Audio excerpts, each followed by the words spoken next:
Halliday, oitava edição, capítulo 5, problema 32. Na figura 5.41, um caixote de massa m igual a 100 kg é empurrado por uma força horizontal F que o faz subir uma rampa sem atrito com ângulo θ igual a 30 graus, com velocidade constante. Quais são os módulos de F e da força que a rampa exerce sobre o caixote? Como não temos atrito, então você só tem três elementos no sistema. É o caixote, a rampa e o planeta Terra executando uma atração gravitacional no caixote. Então, sobre o caixote tem a reação normal da superfície, acrescentado a força de atração gravitacional e mais essa força F externa. Né? Então, você tem três forças. E ele nos informou que a velocidade do caixote é constante. Se a velocidade do caixote é constante, implica que a gente está no âmbito da primeira lei de Newton, que diz que a primeira lei de Newton ela atesta que quando a soma das forças que agem sobre um corpo, que é a força resultante sobre aquele determinado corpo, que é a soma das possíveis F forças que agem sobre o corpo, quando isso é zero, implica que não há aceleração, implicando que a velocidade do corpo em questão é uma constante, podendo inclusive ser nula essa velocidade. Bom, usando como padrão para a medida das forças o tamanho do vetor F mostrado na figura como um padrão sobre o qual a gente vai construir os outros dois vetores, a normal e a força de atração gravitacional, e a gente sabe que a soma desses dois vetores mais a força de atração gravitacional tem que dar zero. Então quer dizer que tem certos vínculos que esses três vetores têm que ter entre eles, né? Que é o fato de, se a soma dá zero, implica que eles formam um triângulo fechado. Os seus lados, né, os lados do triângulo vão ser os módulos das respectivas forças envolvidas, dos respectivos vetores envolvidos, como a gente aprendeu lá na geometria analítica. Então, o que a gente vai ter aqui? Primeiro, que se essa aqui é a força F, estou medindo com a régua aqui, essa é a força F, eu sei que perpendicular em relação ao plano eu vou ter uma força normal agindo sobre o corpo. Então, para medir o tamanho da força, primeiro eu tenho que garantir que eu estou na direção perpendicular, que é mais ou menos essa direção aqui mesmo, e eu vou colocar o início dela aqui. E esse ponto, que seria o ponto final, vai ter que estar exatamente ao longo da vertical baixada da extremidade dessa força. Então, usando a régua, a gente pode dizer que essa aqui vai ser a força normal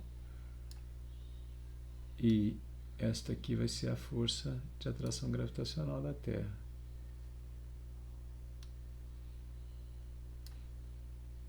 Então, a força de atração gravitacional vai estar vertical para baixo, isso é Fg, e essa aqui vai ser a força normal.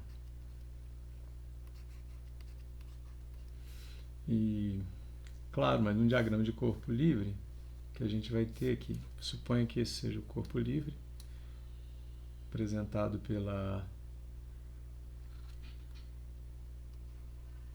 por esse ponto, massa M, e as forças envolvidas, a gente tem, inicialmente temos força peso, força de atração gravitacional agindo sobre o corpo, apontando vertical para baixo. Vou usar a cor vermelha para essa força.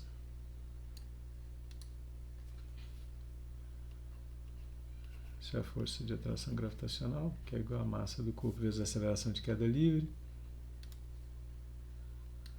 E esta aqui, esta em questão vai ser a força normal, agindo sobre o corpo. Tá ao longo da paralelo, tá, paralelo. Essa é a força normal.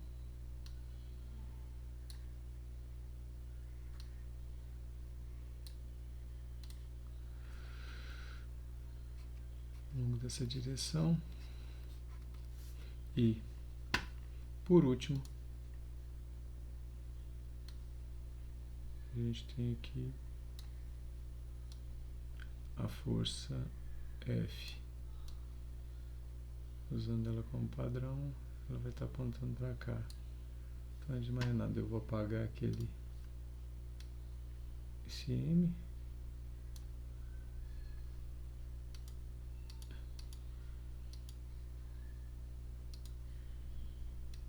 M vai ficar apagado.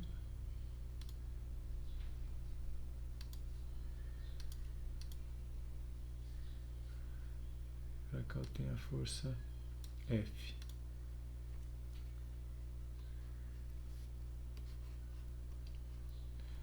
Os dois diagramas de força são equivalentes. Qual o sistema de coordenadas que a gente vai usar? Um no qual a gente consiga simplificar o nosso problema. Eu diria que o ideal é usar um na seguinte conformação. Vou tentar mostrar aqui a conformação. 90.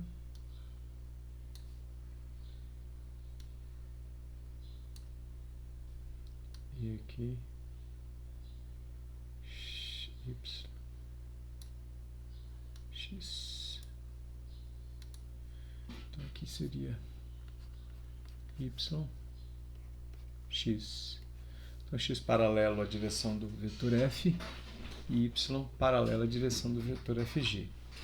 Pois bem, vamos proceder à resolução do problema. Então a força resultante, que é a soma de todas as forças, no caso em questão vai ser a normal mais a força de atração gravitacional mais a força F dada que o problema exige, né? Que foi aplicada naquele ângulo paralelo à direção X. Então, o que nós vamos fazer é identificar como que a gente vai proceder à obtenção das componentes da força normal, que as componentes da força normal, vou pegar essa posição como sendo a paralela ao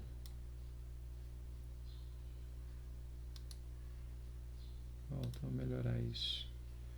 Vou pegar outra cor amarela. Ótimo. Vai ficar muito... Essa direção... Esse aqui é o ângulo θ.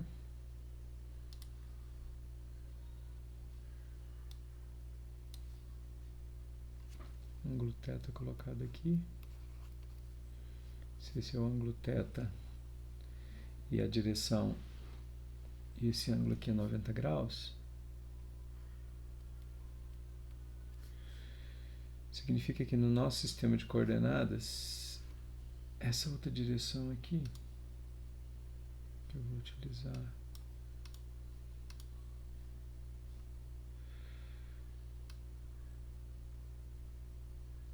isso aqui também vai ser θ. Vou usar outra cor.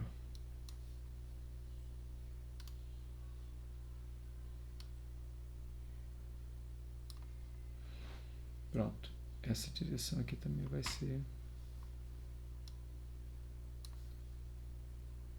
Esse ângulo aqui também vai ser de 90 graus.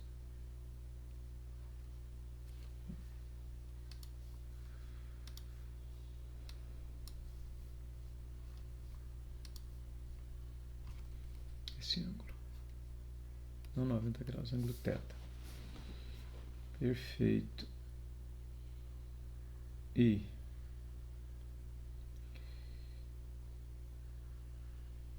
ao longo da direção X, a gente vai notar que esse ângulo aqui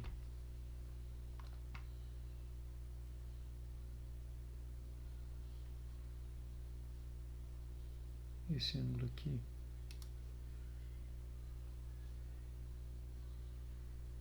Usando cada vez cores mais berrantes, mas acho que vai ficar bom.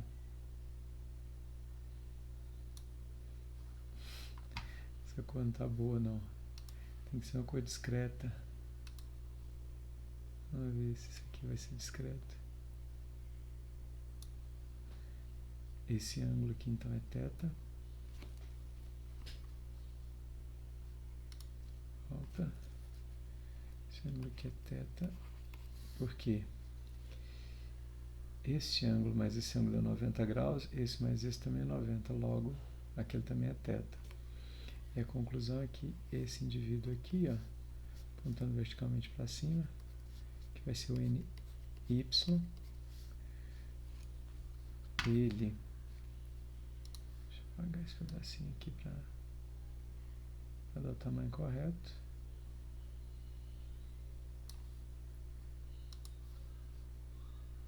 Ele vai concordar com essa direção aqui, que é NX. E daqui, ó, a gente sabe que desse triângulo com N vermelho, NY nessa cor, que é esse NY, e esse NX formam um triângulo retângulo. E daqui nós podemos tirar as seguintes identidades. NX, NY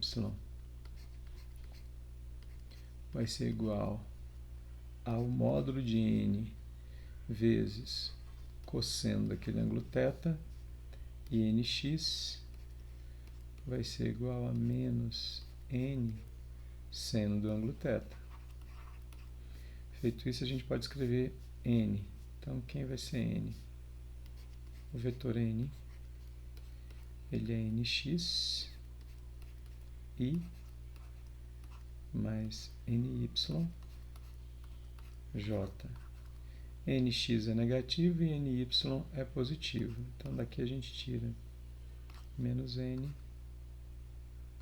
seno de θ I mais N seno de θ J.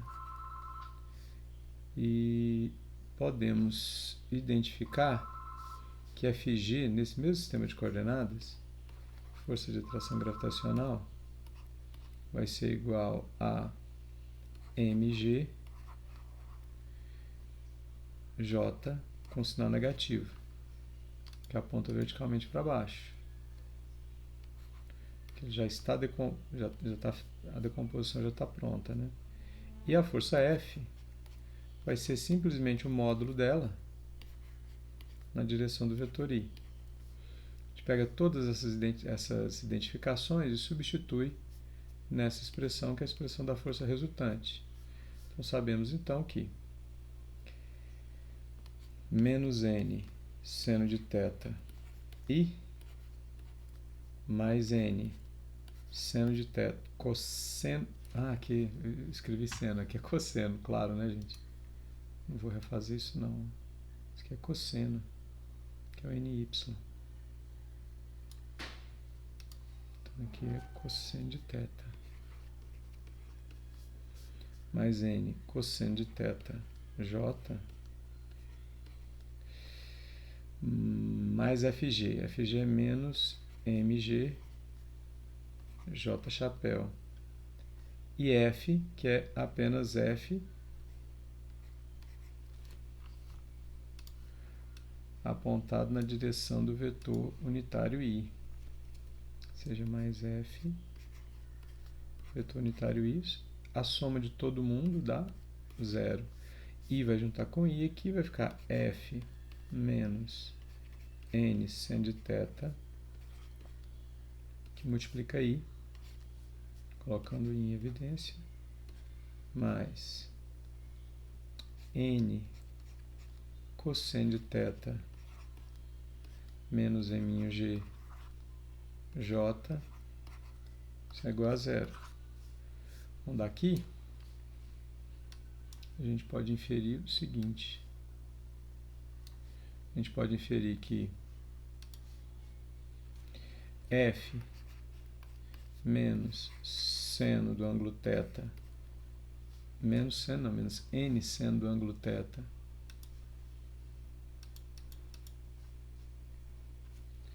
menos n seno do ângulo θ, isso é igual a zero, porque tudo que multiplica o vetor unitário i tem que ser zero, e tudo que multiplica o vetor unitário j tem que ser zero, porque os vetores têm que ser identicamente nulos. Então, n cosseno de θ menos mg também é igual a zero. Daqui a gente pode obter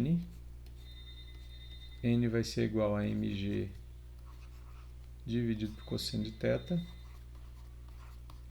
e nós obtemos que AF, uma vez obtida a n na linha de cima, AF é simplesmente n seno do ângulo θ.